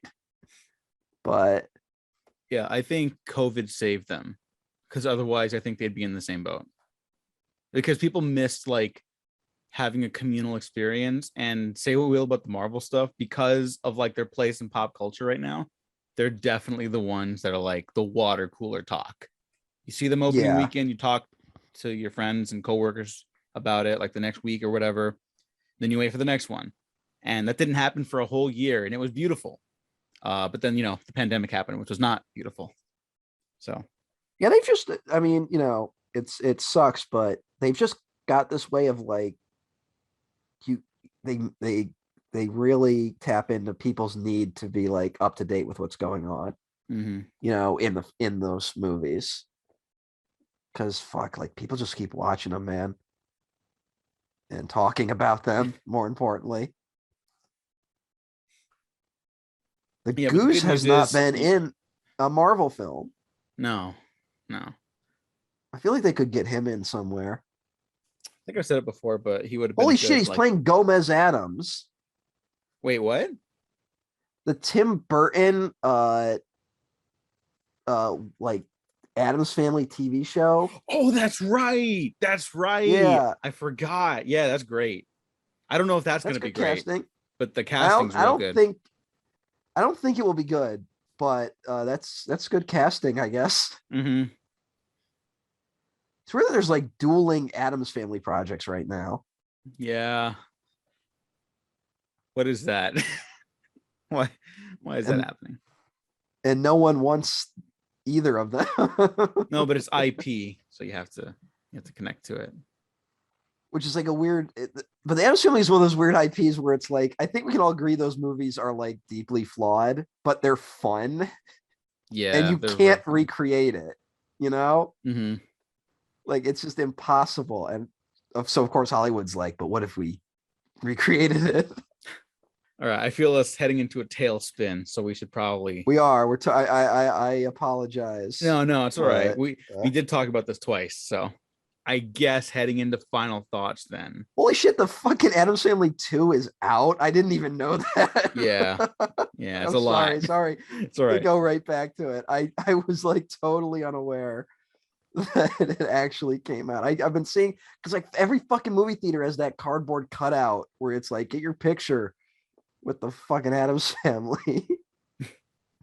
And no, and it's out apparently. Hmm. They're all in swim gear. Oh, because they're gonna go on They're on vacation or something, I guess. They're on vacation. Why not? Why not? I don't know. Like Speaking of Beetlejuice cinema is gonna score, go to Hawaii, remember? So Adam's Family 2 got a B from Cinema Score. that bad, huh? I don't know. I didn't see the first one of the animated ones. I mean, so Did anyone? Like clearly apparently, enough to get a sequel, but yeah, like no one I've met in life. yeah, not a real human being. Yeah. That's one of those ones where it was like there must have been no other kid movie that month. Oh, I just got a really important message on my phone. Okay. Want a huge hard on in less than 90 seconds? Jesus Christ. Level up your sex life with the best male enhancement supplement. And then there's a link that I probably shouldn't click. Don't. Or do see what Report happens. as spam. No, fuck. Oh no, I got into a battle with the mattress man. Shut up. Shut up. That is pretty fucking great. That's how I'm opening the episode. Great. Or at least when we transition to this. Yeah. All right. So the movie's great. I think we can both agree. If it is not still, it was at one point one of our favorite films, respectively. Yes. I would still consider it to be one of my favorite films. It fills me with many emotions, and it's hard feelings. Not to watch it and just be like, this is a great movie. Yeah. Like it's one that you should seek out smarter people. Yeah, do that. We'll do more acceptable films from now on, I guess. Like 8 Crazy Nights. More on our level. Yeah. And when I say our level, I mostly mean my level. Diego knows what he's talking about more. I don't know about I got that. Nothing going on. Let's not you know more than me. I've seen your photography. You know more than fucking I do. Yeah, but that is like, that's just you just point and you just press a button. The sky does the rest. People overestimate how. That's honestly a quote. The sky does the rest. There's a movie title right there. Okay. It's a fucking movie title, man. Oh, thank you. If I can put that one in your back pocket. Yeah, I'm putting in my notes. I got a list of stuff in my notes. Yeah, the sky does the rest. Get really pretentious and start talking about the magic hour. No, it's just really pretty, and you take a picture at that time, it's gonna look good no matter what it is. That's how it works. I took photography freshman year of high school and I failed. Really? Yeah. I didn't realize that you shouldn't really take photography as a freshman because they kind of assume that you can go places to take good pictures. Someone maybe should have told me that when I signed up for it. I've been having these conversations a lot lately. I don't know why, but it really started hitting me that I did not have many art programs available to me for most of my childhood. And the only real access I had to like arts and crafts was like my family, and specifically like my mother, because she is also an artist. And so she was very encouraging in that department for my entire life. And in school, we learned like calligraphy. Every child's favorite activity, calligraphy. And hey, look, I think calligraphy looks cool. But I would much rather be doing finger painting when I was like 5, Yeah. So I don't know. Did I tell my story about my history with like art classes on here? Possibly. But go ahead. I can tell it real quick. Because talk about maybe people that have influenced you negatively in your life. I used to really, really love drawing. I've been drawing like, basically since early childhood. I used to draw like little comics and shit like that. I really enjoyed it. And I did it all the way up until I believe 7th grade. Around 7th grade was when I stopped because I was in a study hall And I was drawing instead of doing homework, of which I was not a great student. I will give every teacher that.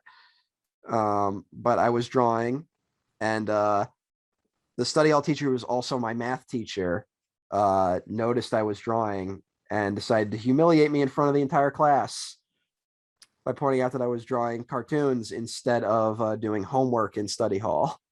I do recall this, and I'm sorry that happened. Yeah, and your and then teacher I should be gave up. beaten. I gave up all drawing, and I never draw it again after that until my senior year of high school. By which point my skills had gone down considerably, and now I don't draw, and I wish I had stuck with drawing. You could always go back.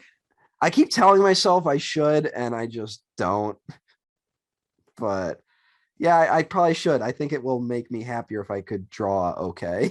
Yeah, you should. I expect you to start doing all the thumbnails for these now. No, don't expect anything. Okay. I mean, like, I know. I'm just kidding. But you should, if you get the chance, you should actually. I will say the thing that it. had made it difficult for a long time is that it was weird to be like, I want to go back to drawing, and then I'm like, I'm in my 20s and I'm worse than when I drew when I was 12 because I just stopped for so long. Like, none of it stuck with me after that. I violently rejected drawing after that moment. And yeah, that can happen in life. Yeah, a lot. Shout out to that teacher whose name I don't remember, which is shocking. They're not worth remembering. That's why. I can see their face to this day, though. Oh, so burn it. That's good. Fuck them. Fuck them. Fuck Hollywood. Fuck Hollywood. And yeah, I guess we have to wind down our conversation on a little more serious note now, I guess. Yeah. Take it away, Frank. Diego. Yeah. sorry. No. I don't even know how to like really go into it. Yeah, like I don't want to come into like we're fucking about to like I don't know. We're not coming here talking about like the worst thing ever. No. It's not good. It was a point of contention, I think, for us. We were both in agreement about it, but like just learning that Paul Thomas Anderson maybe had some angry proclivities from an earlier age.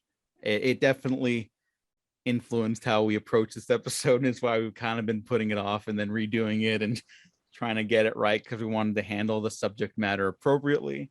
And yeah, you might have noticed we haven't done this Happy Amblin series for a while. That and then also we have done Sandler films that came out after Punch Drunk Love. I believe Mr. Deeds is later. Yes. And we've done that because like right in the middle of us recording it, I wanted to get the details right, but a lot of it has unfortunately been kind of scrubbed from the internet,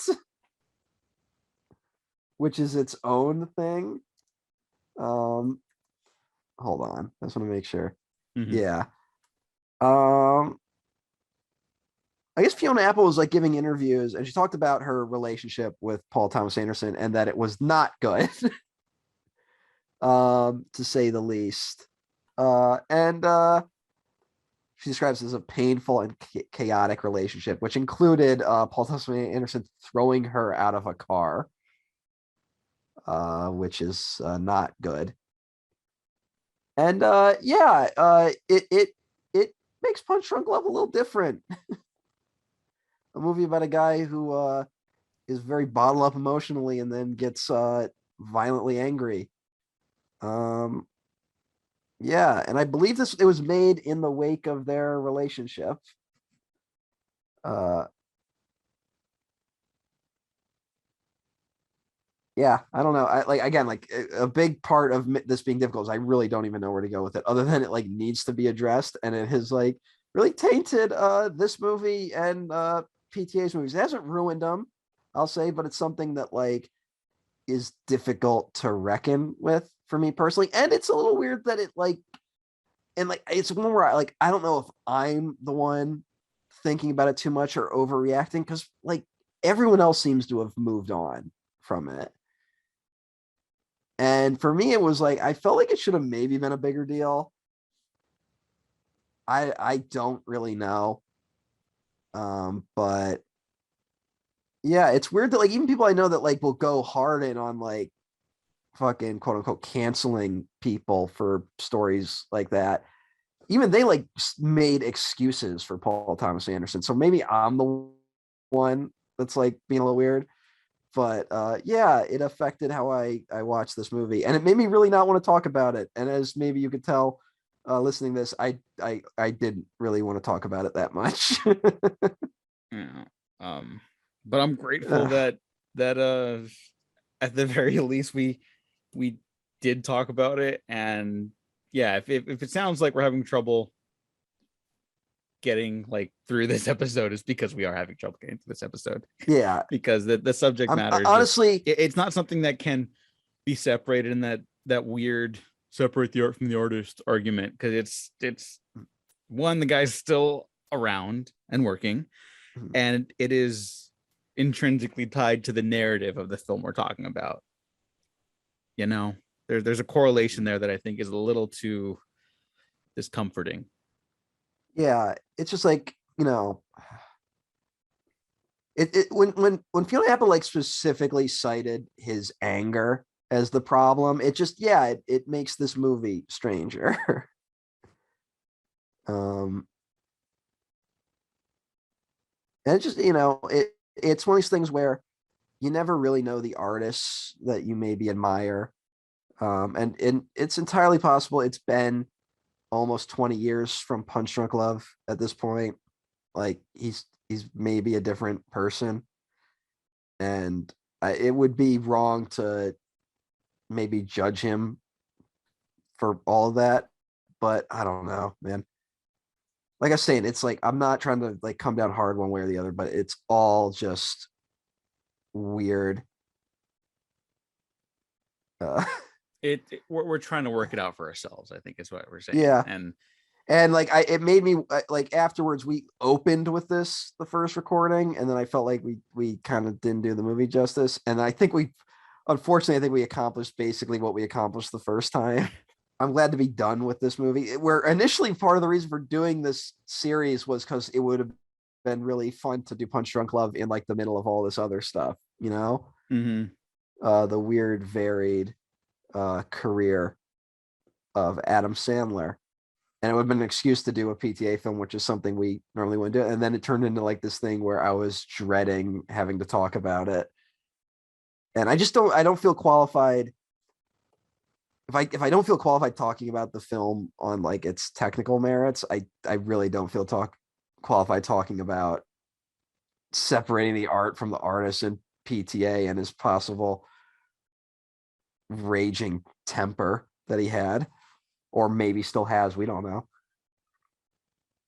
Yeah, we can really only speak for ourselves, and for ourselves, this was a difficult episode to kind of power through. Yeah, on our own terms, you know. I mean, that's all we can kind of control at this point in time, and it was a bummer. It was a big bummer for us to learn, and yeah, not to also just make it about us, because it's obviously a very serious conversation. There are way more qualified people talking about the film, this situation, and people's livelihoods, I guess. I read Miranda July's essay that came with the Criterion edition, and that was really good. So maybe check that out. Okay, yeah. I will check that out. I don't have this on Criterion, so it's worth it. It looks great. You know what else looks great? Moving on from this discussion, yes, because we're just so out of our depth here, but it had to be brought up, and I will do my best to make it sound decent. Yeah, sure. Even though I know there are of the like 5 people that listen to this, 2 people are looking forward to this episode, and I guess I have to apologize to them. Yeah, I wish we were here. I wish I could be happier talking about this movie, frankly.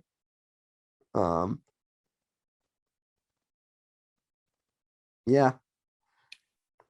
I guess let's all get excited about licorice pizza. Oh God. Not even the next episode of Happy Amblin? Oh, of course not, because the next episode of Happy Amblin is 8 Crazy Nights. Yeah. Here's some, for the people that stuck around, here's some background. So we did 8 Crazy Nights the week before recording this segment again. I genuinely don't know what was more painful for listeners, at least. Mm-hmm. At least when it comes to listening to we us got talk to about excise it. some demons with 8 Crazy Nights, at least. Yeah, that's true. That's true.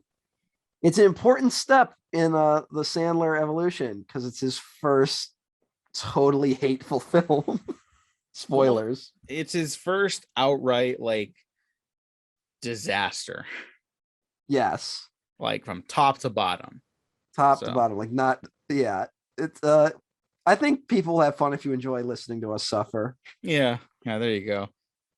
It's like that or Rise of Skywalker. But anyways, Matt, thank you for helping power through this one, because this was a weirder one for us. Yeah, thanks for indulging my want to re-record.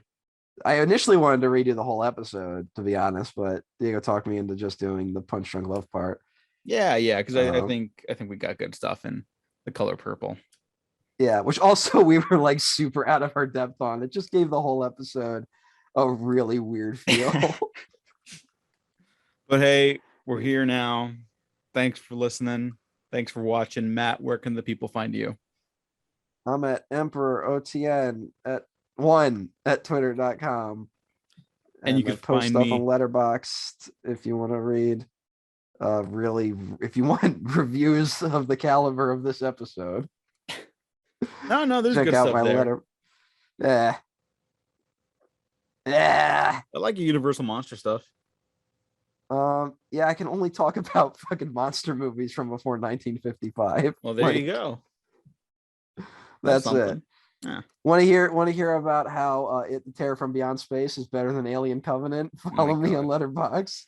And you can find me at the Diego Crespo. Check out the Waffle Press on Twitter, YouTube, SoundCloud, Spotify, iTunes, and Patreon, where you can get early access to the other less painful retrospective episodes and other stuff too. Where I'm gonna be honest, this is coming out after Halloween season, so I delayed the already delayed return of Happy Amblin, but only because Matt and I have a lot to talk about in October still. So too bad, people. Yeah, we got also because nothing happens in November. So this will just fill out November for a little bit too.